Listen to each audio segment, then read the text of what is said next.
Okay, well, let's begin. Welcome to the guest speaker program of the U.S. Asia Law Institute at NYU School of Law.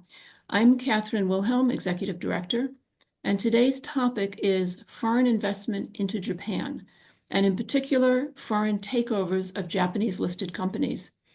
For many years, it has famously been difficult for foreign investors to mount hostile takeovers of Japanese companies, but this has been changing. Bruce Aronson, a senior advisor at the Japan Center of the U.S. Asia Law Institute and adjunct professor at NYU Law School, is going to share his analysis of hostile takeover regulatory schemes and his suggestion for the kind of framework that Japan should think about with respect to hostile takeovers if its goal is to encourage the Japanese economy to grow. Now, Bruce has recently co-authored an article titled Designing a New Framework to Regulate Hostile Takeovers in a Changing Japan, which has been published by the European Corporate Governance Institute. Also joining us today is Andrew McDermott in the role of commentator and discussant. Andrew is the founder and president of Mission Vale Partners, an equity firm, a private equity firm that is 100% invested in Japan. He has a long history of working in the business and financial sector in Tokyo, as well as other major Asian markets. So with that, Bruce, I'm handing the mic over to you. Thank you, Catherine. This is the first time I've ever been the speaker in one of our speaker programs instead of my usual role of moderator. So I'll be glad to give that a try and also welcome Andrew to join in the discussion. By way of background, as we all know, about 2 years ago, the Japanese stock market saw an impressive rally, which caught everyone's attention, and commentators started asking, is Japan finally back? But it's not only the stock market. There's also been movement in M&A, and particularly in hostile M&A, a recent emphasis in Japan on innovation and productivity, capital efficiency, corporate governance reforms, which are ongoing, new court hostile M&A cases since 2021 for the first time in 14 or 15 years, significant revisions to government guidelines on best practices in M&A. There's lots of both market and regulatory activity over the last few years. And one question we have to think about is whether these trends might provide a new opportunity for Japan to finally reach its long-sought goal of pivoting to sustained economic growth. Our question for today is what role hostile takeovers and their regulation might play in this to contribute to help Japan reach some kind of tipping point.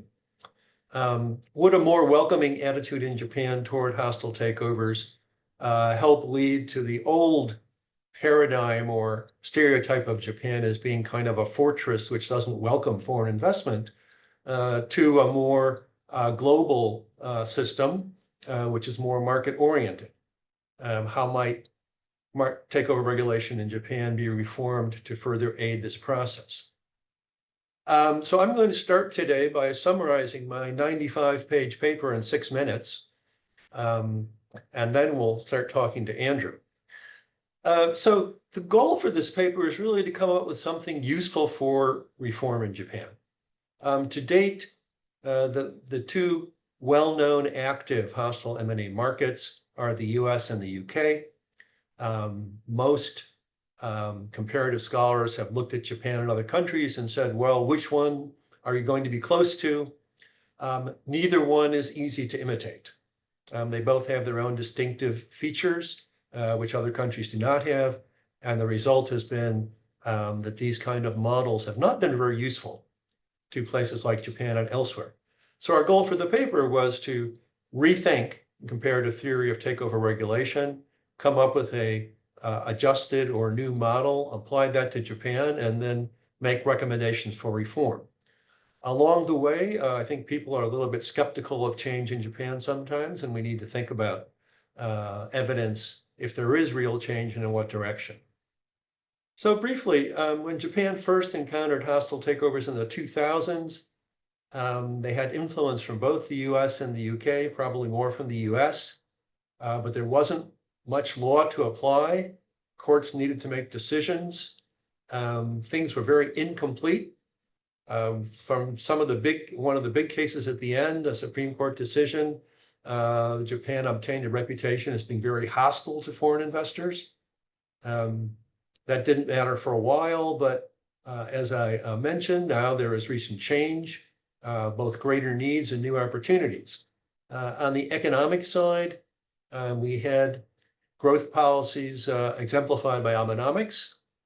Japan needs sustained growth, and for that, they need strong and perhaps global capital markets, financial discipline at companies, management willing to take risks. On the regulatory and operating side, and the environment is also changing. We have new guidelines on M&A takeovers from 2023 from the Ministry of Economy, Trade, and Industry, METI. The stock exchange has new directives on capital efficiency and stock prices. Financial Services Agency is also undertaking its own reviews. On the private side, we have new court cases on hostile M&A. Stronger roles by shareholders, less cross-shareholding, increase in independent directors, more labor mobility, and perhaps some new attitudes. So again, some institutional players seem stronger, maybe they can do more. So new needs to help grow the economy and new opportunities for institutional players to assume larger roles. So if we look at the US, UK examples, in both examples, there's one almighty player. In the US, it's the courts, generally in Delaware, who also rely on independent directors. And in the UK, they have a takeovers panel. And in both cases, one player decides the rules and enforces them. And Japan and most countries either do not have kinds of courts that Delaware has, they do not have the extremely strong institutional investors, which the UK traditionally had. So we were looking, is there anything else in between? So we picked the smaller but third active hostile takeover market, which is Australia. It's basically like the UK, but a much narrower, kind of lighter version with a takeovers panel that is less powerful and more limited. And they separate the rulemaking and enforcement functions. There's no single all-powerful player.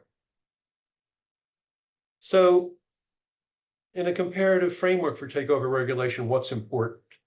We have three basic roles: the rule maker who makes the rules, the bid decision maker who makes the initial decision if there is a hostile bid, and what we call an umpire, someone who adjudicates disputes and also helps create and spread best practice norms and standards of conduct to market participants. And among those three, we think the umpire is most important, not only making fast and expert decisions on individual cases, but again, also providing some sort of guidance to market players so they can know the best practices, and most cases do not end up needing any kind of formal resolution. So applying this to Japan, we find that many institutional players have increased their capabilities, but shareholders more so. Institutional investors are more important than before. Shareholder activists are more important than before. They've increased their capabilities more so than courts and independent directors. If that's the case, our view of the main weakness in Japan is the courts are not really equipped to do the kind of job that courts in Delaware do. And in particular, they don't provide guidance to market participants on norms and best practices. So our recommendations for reform, we can start with the current METI guidelines, but they should be broadened to include all the relevant government regulatory agencies, not just one agency. As reflecting current practice, the shareholder should make decisions, but we should also have some role for the board. And for our umpire, this is our biggest change, or biggest suggested change. We think Japan should seriously consider adopting a Australian-style limited takeovers panel.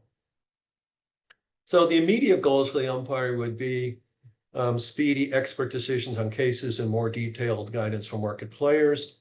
And the broader goals for a regulatory system would be to help attract foreign investment and ultimately move toward establishment of a takeover market.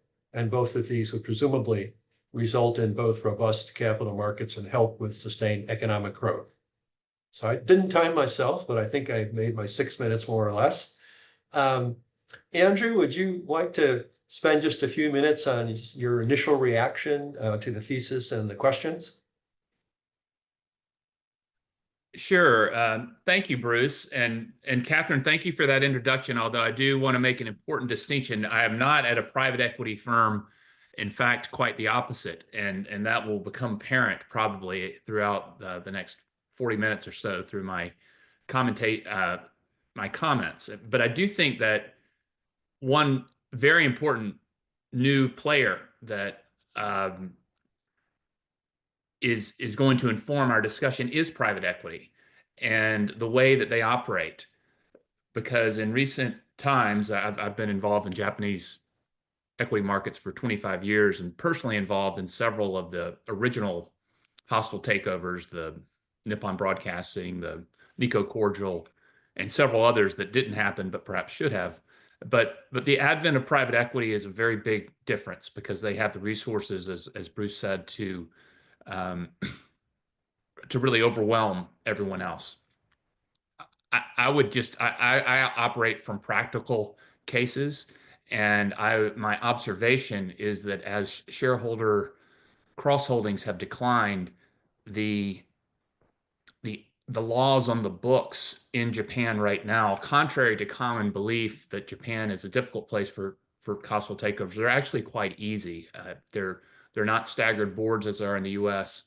Typically, if you have a plurality of votes, you can elect directors, and if you have 51% of the votes, you basically win. So I think the real challenge is not so much to make takeovers easier as it is as to edu to make sure that they don't drag on too long. And as a shareholder, that's the biggest risk that I see, that the value of the company that is a target, or sometimes even the acquirer, decays because there isn't guidance and we don't know what's happening. The Fuji Soft is a recent example of that. The ongoing ones, Seven and I, and the NIDEC transaction are all very real examples that would benefit greatly from the sort of board that you've proposed. Okay. Well, why don't we, since we're fortunate to have you with us, who's someone who's very experienced in the practicalities of investing, let's take a step back and consider some kind of fundamental issues and assumptions. So I think the first question I'd like to ask, or we should discuss, is why regulation of hostile takeovers? What's so important about them? I think there's, at least academically, there's several possible justifications. Efficient allocation of resources, better management if a company's taken over, deterrent effect on other companies. So help the market to discipline companies. In the case of Japan, perhaps a symbolic effect also. Unlike other methods of affecting the market and market participants, in a hostile M&A, there's a loser. So maybe that shows greater intention or willingness to let the markets work. It could attract more foreign investment for the more practical reasons that some investors like to have the option of going hostile. Whether that's a good thing or not, we need to discuss. But so the market for corporate control, that idea is big in academic theory. It's not talked about very much in Japan, outside of a limited number of academics. So I guess the basic question is, what is the role of hostile M&A in capital markets? Does hostile M&A, including hostile M&A, really add value? Is it important for Japan to try and develop a takeover market? We know that only a few countries have been able to do that. So please give us your thoughts on what's the role of hostile M&A in all this? Why are we focused on it? Well, I think that hostile M&A is an important part of capital markets in general. And at least from my perspective, the role of capital markets is to provide price discovery and capital allocation within a free market, within a free society. And of course, the characteristic that is shared of the three takeover markets that you mentioned is that they are not only places with stock markets, they're also places that have a rule of law. There is no hostile takeover market in China because you cannot do anything without government approval. There is a hostile takeover market, just as there is an M&A market in Japan, as in the US and the UK, because all of those countries agree that with this principle that private investors should be able to operate in the market subject to rules and do what they want. And sometimes managers do a bad job of capital allocating, and it is appropriate for them to be replaced by someone who thinks they can do a better job. But that should not be taken lightly. And this gets back to why it's important to have hostile takeover regulation that perhaps is different from standard M&A, because one of the, I think, misconceptions is that there is no M&A in Japan. In fact, there are thousands of transactions that happen every year, and it's been increasing. They tend to be friendly deals that are announced, and both parties work together. You mentioned that in a hostile takeover, there is a loser, and I agree with you. Although, in my experience, most of the time the loser is actually the winner. In other words, almost all M&A deals end up being failures, and hostile M&A deals have a particularly high failure rate. The reason for that is typically that the price is too high, but also that there is erosion of the target value during the process because it is so disruptive. And so that is why, even though hostile takeovers are valuable, an important part of the process, they really need to be regulated because they can be used as a distraction, as a tactic by a hostile acquirer who may have no intention of consummating the deal, but could tie up the target for years if there's no regulation. And so that's why we need to have it, but we need to recognize that the market is not there to serve the investment bankers and the lawyers, but rather the broader shareholder base and that scary word stakeholder in Japan. And I want to add one other point that there is the presumption often that the foreign shareholder or the foreign acquirer in Japan is always right, and the Japanese management team is always wrong and backwards looking and insular. And I think that just could not be farther from the truth in my experience. You look at a company like Hitachi, for example, where 3 of their 4 top management heads are actually foreign. You look at the fact that in many Japanese companies, foreign shareholders constitute the majority of the shareholders. And then finally, you look at something like Akira Kurosawa's 1963 film High and Low, which was all about the activist takeover market in Japan before the shareholding started. So there's nothing cultural that says you can't have takeovers in Japan. They've been there. And there's nothing that says that the foreigners are always right. But I think everyone has an interest in making sure that these hostile transactions are rare, and when they happen, that they happen according to some sort of rules that protect all our parties. It's a reminder to those in our audience who are not M&A experts. Typically, under securities regulation, we're more interested in regulating the seller of securities to make sure that party is providing full information to potential buyers and to the market. In hostile M&A, it's kind of the opposite. The seller is actually the target, and we want to regulate the buyer, who's the bidder, because there's too much potential that the buyer will go to certain target shareholders or structure a bid in a way that's coercive to shareholders who are initially left out.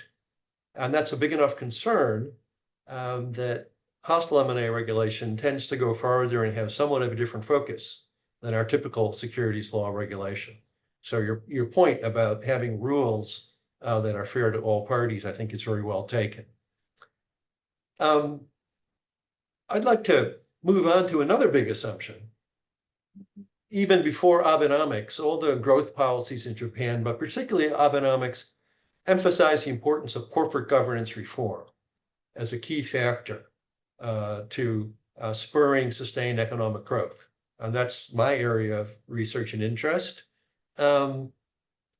but although intuitively we assume that I think that good corporate governance has good results somewhere, as a matter of quantitative analysis, it's not so easy to clearly show that improvements in corporate governance, which are not so easy to measure, are directly linked to economic performance or improvements in economic performance. As an investor, how do you look at corporate governance reform in its importance? Well, it's everything, but it's not like Shohei Ohtani's baseball performance that can be statistically observed. And the risk that I see in the focus on corporate governance that has become fetishized, in my opinion, is that it's an example of the consultant's curse, which is that we have to measure everything, that we somehow can come out with stewardship codes and external metrics on the diversity of the board members and how many are independent and so on, and replace virtues. I'm a big virtue vice guy, and we have completely discarded the whole idea of character education. For example, in the US, it's all legalistic. Are you following these rules and checking these boxes? A good example is that Toshiba, which is widely considered a big scandal in Japan, prior to its scandal, had the highest corporate governance score on all of these different metrics. And if you look at the place where supposedly corporate governance is most developed in the US, you will also find the most scandals. There's nothing in Japan that compares to what has happened at, for example, AMC. I don't know if you followed that, or even I would argue General Electric. It's been a disaster. It was a complete disaster. Enron, and then going farther afield, UBS, Wirecard, all of these problems with corporate governance, big problems, have happened outside of Japan. And yet Japan is often viewed, because of it doesn't fit these external metrics, as a laggard. And so my experience is that, yes, it is important, and we do engage with the companies in which we invest to sometimes disagree with them. But over 30 years of watching this and having come into Japan with the view that it was a backward corporate governance place, I'm actually much more comfortable with the way things are evolving without outside pressure. And what I mean is there's a new generation of Japanese managers who are coming in, who are just following logical, sound business practices in terms of their capital allocation decisions. And it's not so much that they're being forced by government to do this, it's that they're acting logically. And so I think we need to be careful that we don't overcorrect in Japan, and try to come up with this just assumed model that the US somehow has it all figured out, because that has not actually been the case. The Japanese companies under the existing model have done a tremendous job of restructuring in the public markets. And I think that's something that, before we change things too much, we need to recognize. Okay, great. So in my paper, we've already discussed two of the assumptions: that it does make sense for Japan to try and develop a takeover market, and that corporate governance reform is important and relevant to economic growth. Another issue that always comes up is the extent of change in Japan. And one reason why our article became so long is because many of our colleagues challenged us when we said Japan is in the process of changing in a good direction. I suppose that's how I would say it. Many of the changes were discussed in our paper and that we're going to be talking about are relatively recent and not really covered thoroughly in academic literature yet.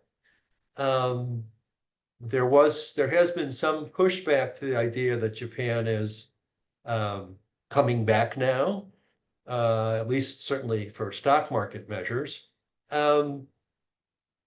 But I would like to give one example of why I think that sort of corporate governance and the operating market in Japan, the operating environment in Japan has changed. And we like to compare the big case from the 2000s, the Bulldog Sauce case, and maybe the biggest case now, which is not a hostile takeover, but you've already referred to it, Seven & I, the holding company that owns the ubiquitous 7-Eleven convenience stores in Japan, which has been approached by a Canadian company to do a deal.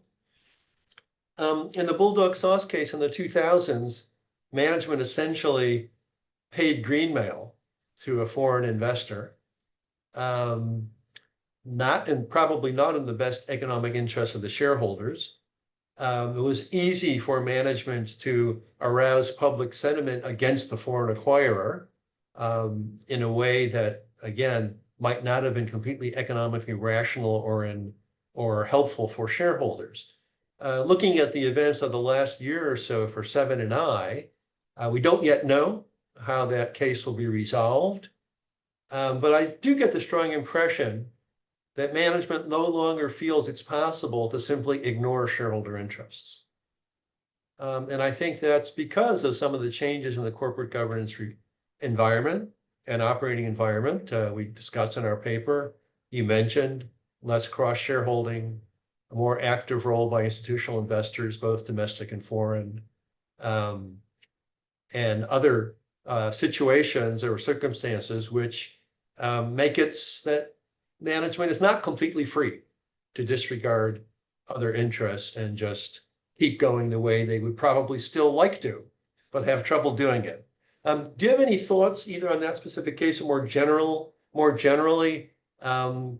Some people have the view that Japan never changes. We're arguing that it is changing in what we think are substantial ways, although still maybe in process.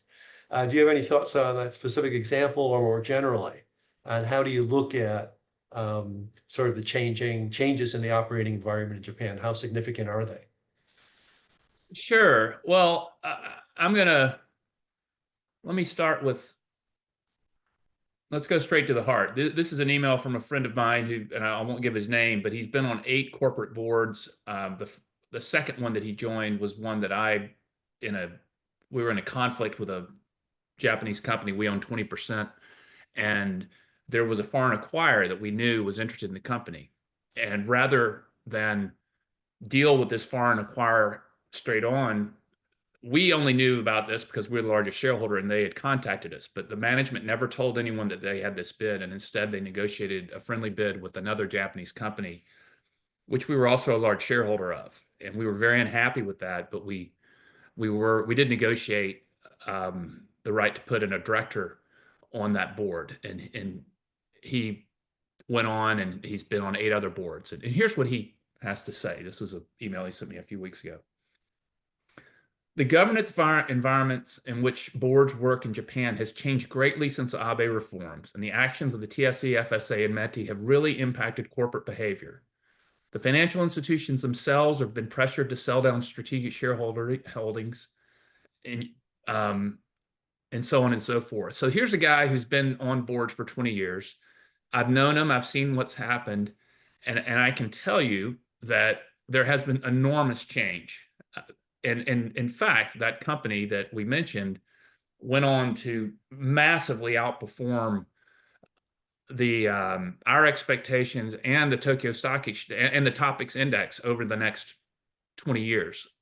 In fact, we were better off not having the company be taken over by the foreign investor in that case. So the other person I would point you to is, I don't know if you know Ulrike Schede, and I can't pronounce her name, but she teaches at UCSD, and she's written a book, Japan Reemerges, and I'm giving a presentation next week, and I'm quoting from her work, which is terrific. And she has this line, slow is not stagnant.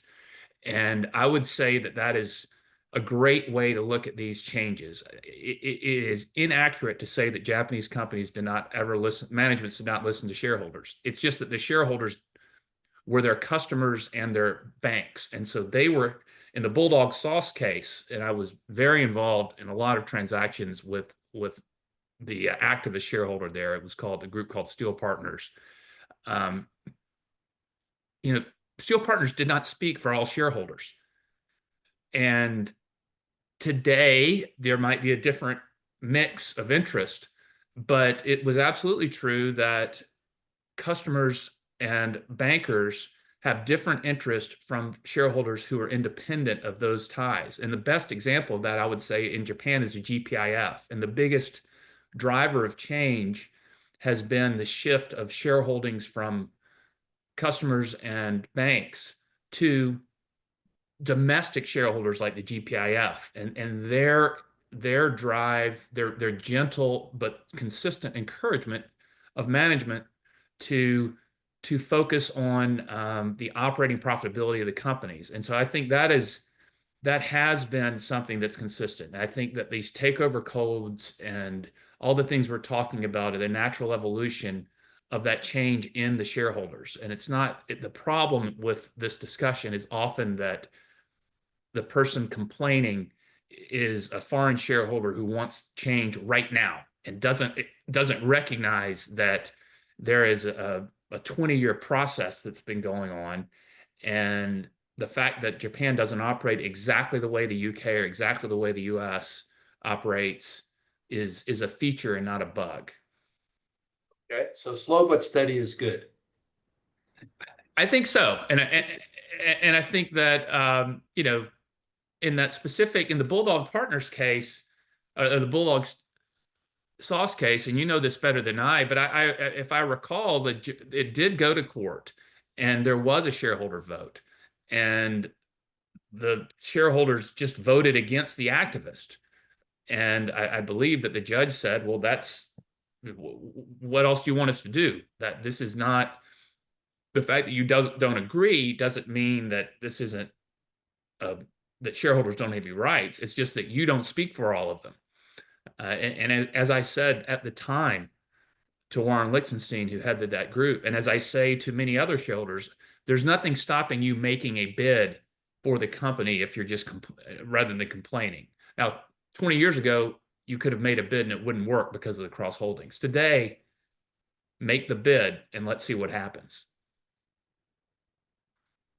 Right. So I would like to discuss what foreign investors can contribute. You mentioned earlier that often Japanese management is quite good. And in a recent essay for our website on the Nippon Steel US Steel case, you also mentioned that Nippon Steel might be able to contribute excellent management abilities in addition to financing if that transaction ever goes anywhere. So that's Japan going into the US. What do foreign investors contribute to Japanese companies when they invest in Japan? Financial discipline? What do we add, or what do you add when you invest in a Japanese company that they might otherwise have difficulty obtaining? Well, I think that we suffer from a category error, and I understand it. When I first went to Japan, there weren't many foreigners, and I went out to a basketball gaishiku, and a little kid came up on the train and pointed at me and said, "Gaijin, gaijin, hanaga-oki."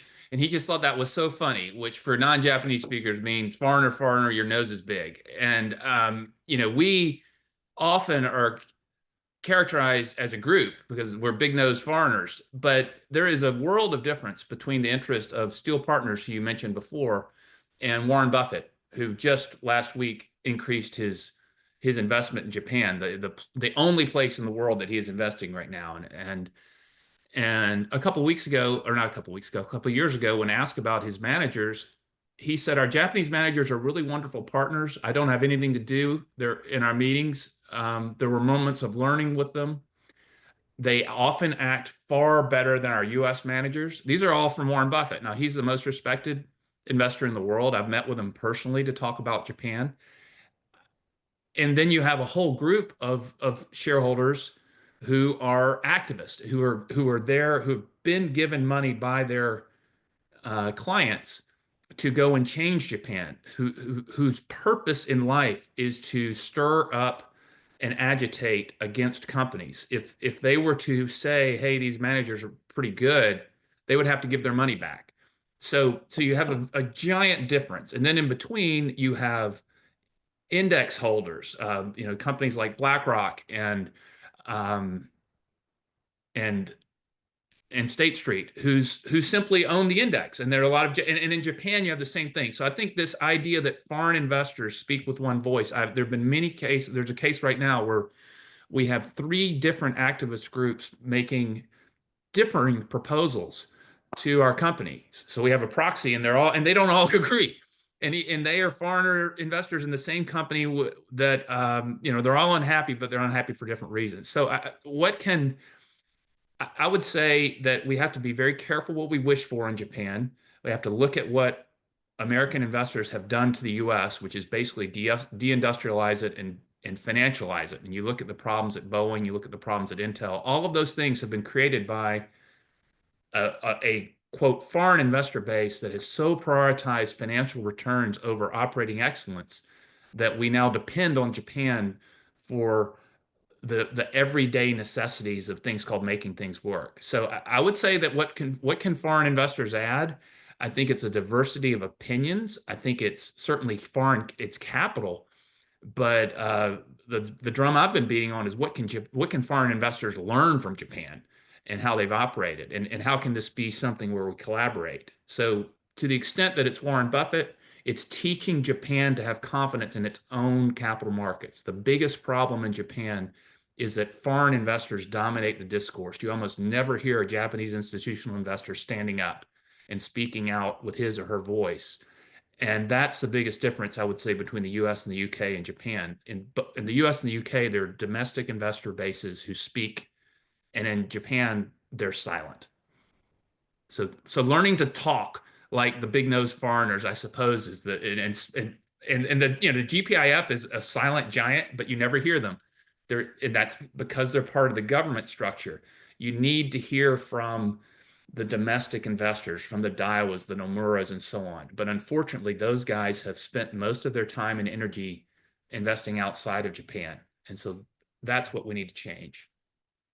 Okay, and as a reminder to those non-experts in the audience, the GPIF is the Government Pension Investment Fund that invests the Japanese equivalent of Social Security funds, and it's the largest pension in the world, I believe. So its policies on investment and governance are very influential with Japanese institutional investors generally. So you mentioned the US and the UK. So did you have any thoughts on our moving to our research for a few minutes? We don't want to spend a lot of time on it. Did you have any thoughts on sort of the analytical framework? Does the Australian example make sense to you as an alternative to the US and the UK? I mean, we did pick Australia because we think it's kind of, I hate to use the term UK light. It has a takeovers panel. It has limited jurisdiction compared to the UK. It's more reactive rather than proactive. It's smaller, handles fewer cases, and actually has better transparency. In the UK, they have permanent staff making decisions, sometimes based on phone consultations, and we don't know what happened. In Australia, fewer cases, it's not the staff, it's the panel members, and everything is published on their website. That's why we ended up thinking about Australia. Does a proposal like that make any sense to you? Absolutely. The biggest challenge that foreign investors, and I think foreign business people of all types face in Japan, and we're going through this right now, is just the lack of transparency. In the US, if you're going to register as an investment advisor, for example, it's a couple of week process. There are rules, but you will then be inspected later if you don't follow those rules. But in Japan, whether you're any sort of securities regulation, it's unclear. And so in something as fraught as a takeover, having some clear guidelines that are transparent would be incredibly helpful for all parties.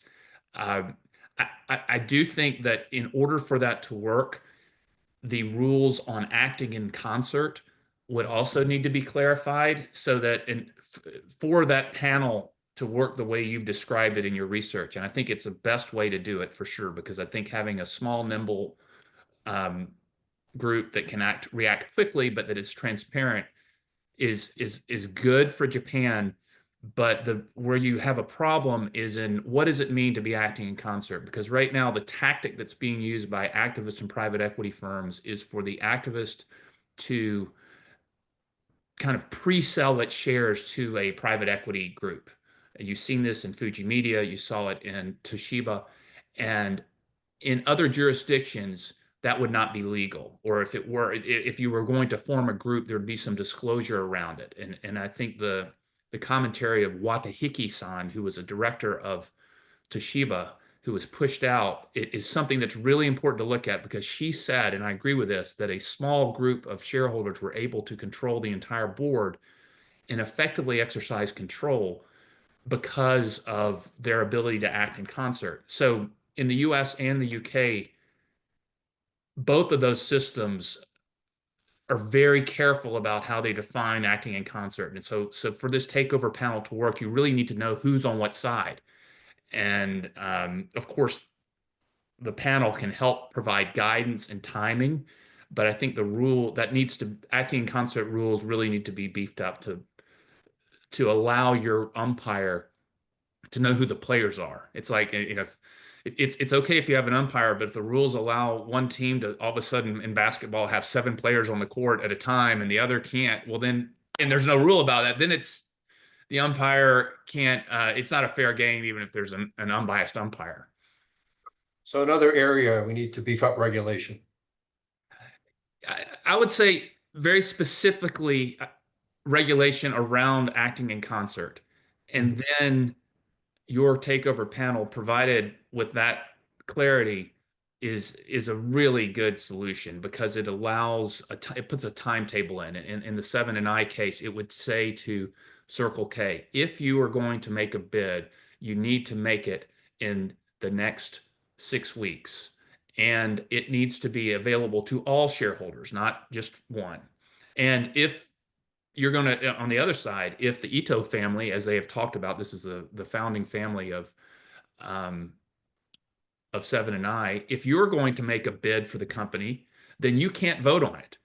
This is a very important part of the UK takeover rules. If you're an interested party, you cannot vote on the deal. It has to be the other shareholders. So on both sides, I think defining those rules is important. And then your shareholder, your group can come in and umpire and set the timeline. Okay, this is the first day that the bid has become announced. You have 6 weeks to make it formal. And if you don't, you have to wait for a year or some stated period. And then you can operate within that framework, I think, with a lot more certainty. Okay, well, in what we looked at, I think our biggest issue was setting up something like a takeovers panel that can act as the adjudicator or umpire. We also struggle a bit, and I think some people in Japan are starting to think about this as well. Recent guidelines in case law and also our research, we all agree that the shareholders should be the main decision maker when there's a hostile bid. That kind of leaves up in the air what the board should be doing. And one thing that we've struggled with is we know what we would like to see in Japan. We would like to see the board being able to make proposals to shareholders, even if it's a takeover defense of some sort. But we would like the situation to be that they never do it, because their recommendation is so influential that a bidder will want to negotiate with the board just to get a favorable recommendation, and the board will not have to, as they often do currently, immediately come up with some kind of takeover defense plan to propose to shareholders. We're not sure how you accomplish that. We were surprised to see that both in the UK and Australia, the board can go to shareholders and propose takeover defenses, but it's extremely rare. And I think the reason is that the board's independent voice is respected, and their recommendation is sought after and important. And I'm not sure how we get from the current situation in Japan, where the board seems to always go asking the shareholders for takeover defenses, to the kind of situation I've just described in the UK and Australia. But do you have any thoughts on what the board or independent director should be doing in these situations? Well, I think, again, to go to an active case, if you were to look at the response of Paul Yanami, who is the chairman of the Ito Yokota board and is an independent director, he's a dual national. He has a lot of M&A experience. I think that the way he is acting and the way he is operating and the way they formed special, from my opinion, from my perspective, now this is not the perspective of other quite outspoken foreign shareholders. I think the way he is operating is headed towards earning that respect. I think this respect for these independent directors, they have to operate that muscle and be given the chance to do this. So because in the U.S. and in other areas, it's a fiduciary duty of the board to represent the interests of the shareholders, and they know more about the business plans than anyone else. And I think they should be in a position to make a recommendation. And I think that recommendation should have some real weight. It should not be, now, the way it works in the US is you replace the board if you disagree with them. And that's in fact what happened at Toshiba. There were 6 directors who were picked by foreign investors who effectively were in favor of getting rid of of taking the company private. There was real disagreement on the board, and those board members, including a friend of mine, were ejected. But I think as we look back, we might see that those board members actually had more insight into what was going on than the shareholders who replaced them. So it's not easy, but I think that we should default towards the idea that independent directors are going to do their fiduciary duty. And perhaps there's a way to hold them accountable if they don't. Obviously, they can't be in conflict. They can't be getting paid by the acquirer, either directly or indirectly, and that needs to be importantly enforced. But I do think the directors have a role, and I think that given the chance, they can operate that way in Japan. I think they're, as in so many other areas, things are getting better. But the way that's expressed often is not in these hostile takeovers, but in the everyday improvement of Japanese corporate governance that I see across hundreds of companies that don't get a lot of attention. It's usually the bad cases that get the attention. Okay, so Okay. I would like to, Bruce and Andrew, I'd like to jump in here and bring our audience into the conversation a little bit. So first question is about the 7&I case that you've both mentioned several times. Could you just first remind everybody who the actors are in that and how long this has been going on, in order to then explain, Bruce, how would your takeover panel proposal, if that existed already, how would that change? How could that potentially change the scenario that is playing out in this case that you've referenced a number of times? Andrew at one point had said that dragging the takeover process out over long periods of time tends to erode the value of the target company and so on. So would having the panel in place materially change the way that story is played out? Bruce, do you want to go first? Okay, well, I think it could. At least the way we envision a panel working is that either party involved in a bid situation could go to the panel and object to either the bid itself or the time frame or some circumstances that would be relevant to the discussion. And it's certainly conceivable that there would be some time frame put into place, or certain kinds of requiring disclosure or other bid terms that could well have the effect of moving the process along. That would certainly be a possibility, which is not so easy in the case of people have to go to court. Yeah, let's just I'm looking at the chart here, and I believe, correct me if I'm wrong, but I think that it was August when the news came out that Circle K was interested. Circle K is the operating company's name, but it's the acquiring company is actually a French company whose name I can't pronounce, so I'm just going to call them Circle K. So that was August that they and that the news came out. It is now March, and there still has not been a definitive takeover. And the plans that Seven and I have made to expand into the U.S. and challenge the operating business that Circle K has. Circle K is quite powerful in the U.S. and Seven and strategically what's happening is that Seven and I has bought in its U.S. operations and is now tearing down the old stores and building new ones that are very competitive with Circle K. And there is a strategic element to the takeover rule, to a hostile takeover that could be, in this case, it could be in the interest of Circle K never to have a deal.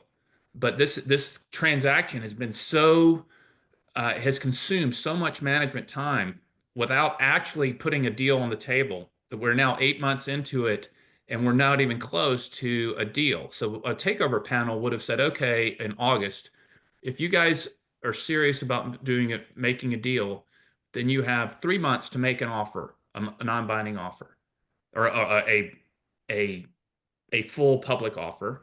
And you, Seven, and I are responsible for answering their questions and providing them whatever information they need. And then you have 3 more months to affect the deal. And if you don't get it done in that time, then you have to wait a year. And that would provide Seven and I with the ability to keep operating their business in parallel. And that I think is really important because the challenge for Seven and I right now is they're in this state of limbo and they cannot really invest because they don't know who's going to own the company. And in my opinion, that suits Circle K just fine. And that's kind of the challenge that you have. That's the game outside of the game in hostile takeovers and why the code is so helpful. Okay. And this is a bit of an unusual case in that, as Andrew mentioned, Circle K that say they want to acquire Seven and I have not made a bid. Correct. It's not technically a hostile case, but it certainly would seem possible that not usually, often it's the bidder, but either party, any affected party can go to a panel and request appropriate relief. So if, as Andrew suggested, there's all this back and forth, but no bid, and it's taking up all our time and adversely affecting our business, presumably they could have gone to ask for some clarity on the intentions of making a bid or not making a bid, try to come to some sort of conclusion. Okay, let's take another question. What was the principal motivation for the 2023 METI, what is that, Ministry of Economics and Trade and Industry, is that, for the METI takeover guidelines? What was the principal motivation for the guidelines, and did the guidelines draw inspiration from any of the US or UK or other models? Okay. Well, there was an original guideline back in 2005, which was of modest effect. And I think what happened is starting around, well, court cases start 2021, activists and investors or shareholders start around 2017 or 18, their activity picks up. So as we've already alluded to, there's an increasing amount of market activity. And the rules are not entirely clear. The guidelines that were in place were 15 to 20 years old, and lots had happened since then. There have been many changes in share and end of cross shareholding and other aspects. And then underneath all this, as I already mentioned, not starting with Abenomics, but increasingly under Abenomics, Japan's trying to think about how do we grow, what needs to be done. So one of the interesting things about the METI 2023 guidelines is, as Andrew mentioned, you don't really want to be for or against hostile takeovers, I suppose. But they recognize the fact that Japan has been seen as being against takeovers, particularly by foreigners. So the METI guidelines represent something of a change. The 2023 guidelines. Historically, METI had been viewed as the protector and guardian of Japanese companies and industry. And in 2023, they clearly state in their new guidelines that they are in favor. They want to develop robust capital markets, and they are in favor of, quote, desirable, even hostile acquisitions. And one question which I never got to on my list for Andrew was, how does he define a desirable acquisition? But I think at least on paper, that represents a significant change in attitudes by government regulators toward hostile takeover. Okay. And I would cite an example where management has used those takeover codes extensively in its offer, and that would be NIDAC for Makino Milling. And that's something that we can look at that is actually following those METI guidelines. The big problem for shareholders was if management chose to bury a takeover offer, it could. And I think the METI guidelines correctly put forward a set of best practices, and that's being used in this transaction. So I think when people look at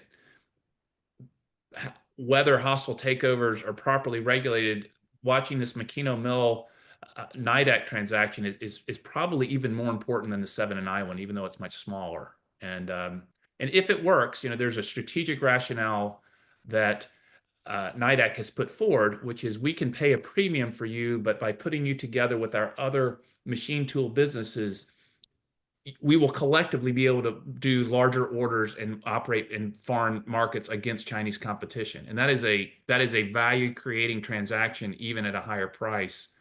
And it's one that could at least make a lot more sense than many of the financially motivated private equity deals that I've seen, which have, in my opinion, mostly been destructive of value for everyone except the people receiving fees. I should also add that there have been no new court cases following the METI 2023 guidelines. But as Andrew mentioned in the NIDAC case, there was very conscious effort by the bidder to follow the new guidelines in approaching the target. And in that particular instance in the market, the METI guidelines appeared to be quite consequential. I agree. So Bruce, we have time, I think, for one last question. If you keep your response quite short, I will. and maybe just you respond, and then we'll close. The question is there an opportunity for a board in Japan to consider not just the consequences of the bid for the company, but the societal impacts of private equity type transactions? Well, that's a good question. I mean, that goes back to Andrew's point about, are all bidders equal? And what is a desirable transaction? Actually, he's the one who's more concerned about short-term financially motivated investments as opposed to longer-term investments. Can the board think about those things? Of course they could. It's not clear exactly what they would do with it, but some forms of investment can be considered better than others, and the board could certainly take a look at that. Any quick addition, Andrew, from you before we close? Well, the old M&A handbook always said the best defense against a hostile takeover is a high share price, and that is the solution that I think everyone is aiming for, that Japanese companies are more fairly valued in the market so that this opportunity for financial arbitrage doesn't exist. And that, I think, is primarily the responsibility of the domestic shareholders who ultimately, at the end of the day, are going to own these companies and have to live with them. And that's why Japanese domestic shareholders need to own their own companies first. Well, with that, we're going to have to leave it. Thank you both so much for a really lively conversation. Thank you to the audience as well for being with us, and good night. Thank you. Good night. Thank you.